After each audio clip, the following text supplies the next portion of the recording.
अस्सलामुअलैकुम। मैं हूं मोहसिन रज़ा शाफ़ी। उमैर बिलाल यूट्यूब के साथ अब आपके लिए चंद अशार। अपने कद में रहता हूँ, अपने कद में रहता हूँ, यानी हद में रहता हूँ। अपने कद में रहता हूँ, यानी हद में रहता हूँ। कुछ तुमने तकसीम किया, कुछ फीसद में रहता हूँ। कुछ तुमने तकसीम किया, कुछ फीसद में रहता हूँ। अब तो अक्सर तेरे ही खालो खद में रहता हूँ।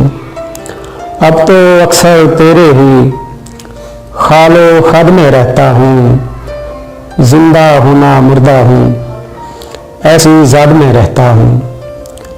जिंदा होना मुर्दा हूँ, ऐसी ज़द में रहता हूँ। मेरे नाम की फाल है ये, अक्सर रद में रहता हूँ। मेरे नाम की फाल है ये, अक्सर रद में रहता हूँ। लिख लो शाफी हिंसों में, लिख लो शाफी हिंसों में।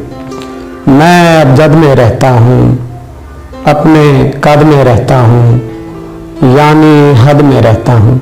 बहुत शुक्रिया।